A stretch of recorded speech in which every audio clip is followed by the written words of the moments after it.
ગીર સોમનાથ જિલ્લાના વેરાવળમાં પોલીસ અને food and drugs વિભાગે ઘીના વેચાણ કરતા એકમો પર દરોડા પાડ્યા। પોલીસ સ્ટેશન પાસે આવેલા વોલ્ગા ઘી ડેપોમાં તપાસ કરતા ઘી અને દિવેલનો શંકાસ્પદ જથ્થો મળી આવ્યો। તેના સેમ્પલ લઈ તપાસ માટે મોકલી આપવામાં આવ્યા। લાયસન્સ પૂર્ણ થઈ ગયું તેમ છતાં તે લોકો વેચાણ કરતા હોવાનું સામે આવતા વેપારીને નોટિસ ફટકારાઈ છે।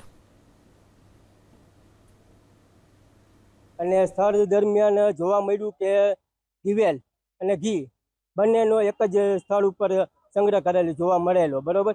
તેમાંથી 5 ડબ્બા ઘીના રાખેલા હતા, 15 કિલોગ્રામના ટીનના હતા।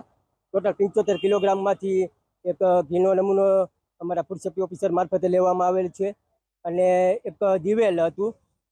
તો ખરેખર દિવેલનો ઉપયોગ ઘીમાં કરેલો છે કે કેમ, બરોબર, એટલે ઘી ખરેખર ચોખ્ખું હતું કે નહીં તે માટે એક દિવેલનો નમૂનો ઇલેક્ટ્રોન તરીકે પણ લીધેલો છે। એમ કુલ 2 નમૂના લીધેલા છે અને સરકારી લેબોરેટરીમાં પૃથ્થકરણ અર્થે આગળની કાર્યવાહી માટે મોકલી આપવામાં આવશે।